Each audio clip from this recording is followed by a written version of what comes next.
Hi. I wrote an article recently on burnout that started with the story of how I nearly killed my then husband in a car accident. As the article points out, turning left across oncoming traffic is a very bad idea. Fortunately, no one, not even the car, was hurt. I was burned out from too many long nights writing code, back then as a software developer. Since then, I recovered, burned out again from work, and recovered, and then, like so many these days, have also burned out from the combined pandemic challenges of work, home life, and COVID isolation. My name is Grace Judson. I am a leadership geek. I am dedicated to helping managers, first-line managers, cross that really big gap between their previous lives as an individual team member and their new life as a team lead, manager, leader. It's a really big gap, and the skill sets are quite different. So that's what I'm here for. And now back to the question of burnout. Burnout is more than just being tired, and it's more even than exhaustion. Burnout includes symptoms like brain fog, that would be me turning again across traffic, emotional reactivity, irritability, problems making decisions, and difficulty getting things done, especially complex tasks. And because our bodies and our minds are so closely tied together, we can also start having symptoms of physical illness, digestive problems, headaches, sleep issues, and so on. These can be very individual. For instance, for some weird reason, I often experience very unhappy sinuses. It's not an actual infection, thank goodness, but definitely, we'll say, overactive. Whereas one client stops sleeping and another client feels consistently queasy. I'll repeat myself. Burnout is a lot more than just being tired or exhausted. And burnout is, generally speaking, the result of a combination of things. Overwork is certainly one, and overwork doesn't mean only what you do on the job. It's all the things you have to do. You recall I said my most recent feelings of burnout have to do with work and home life and the stresses caused by life during a pandemic. And that sort of negative stress is another factor. We can work very hard and joyfully and not get burned out. But if there's a good chunk of negative stress involved, such as a lot of pressure from your boss or a challenging or unreasonable deadline or significant concern and anxiety about being able to do the thing you're working on or anxiety about getting something wrong that could have a major impact, all of these things on top of overwork can cause burnout, especially, and this is another really big factor, if you don't feel like you have control over any of it.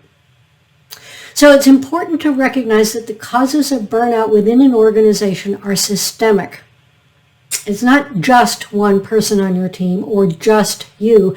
It's about how the company as a whole handles these questions of workload, performance pressures, and autonomy, that sense of having control. The first time I burned out, there was all that at play. A huge workload, tremendous demand for getting a very important and very challenging project done on time and done right. There was a lot of money involved and very little control over it. And given all of that, it's not surprising that I burned out, nor is it surprising that I wasn't the only one on that team or in that department that suffered.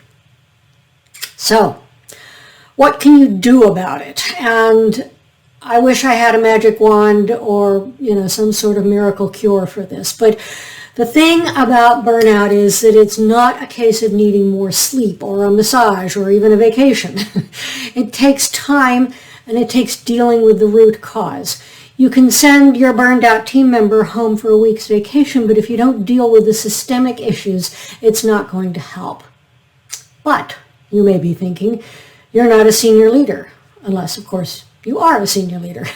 You're not part of the C-suite or even part of the HR leadership team that might be able to make a difference. Here's where something interesting is happening, and I absolutely 100% hate the term, but by now you've probably heard of this thing called quiet quitting. And it's not quitting.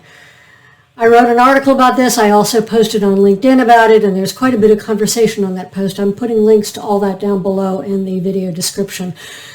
But what this is it's doing your job within the framework of appropriate working time. It's refusing to buy into hustle culture and going above and beyond. It's setting reasonable boundaries and holding to them. And in the end, this is what will most help someone not just prevent burnout, but recover from it over time, because it takes time. Look, the reality is there are times when overtime and extra effort are legitimately necessary. Sometimes a crucial project needs some additional work. Sometimes there's a crisis that must be addressed. But consistent, ongoing, endless extra time and extra effort is not a good thing, and it's a sign of a deeper cultural problem within the company. And it's also the case that if you're stuck in a situation where you don't feel like you can set reasonable boundaries, I'm going to say it, you might want to think about looking for another job. Because remember, feeling like you have no control over your situation is a big factor in burnout. Like I said, I wish I had a magic wand or some sort of quick fix for burnout and the systemic issues that cause burnout, but I don't. No one does. Instead, there's the hard, ongoing work of first creating and holding your own boundaries around work effort, and second, creating change within the company to uproot the systemic factors that create the conditions where burnout happens. Sorry. I hope you weren't expecting some sort of miraculous advice beyond this.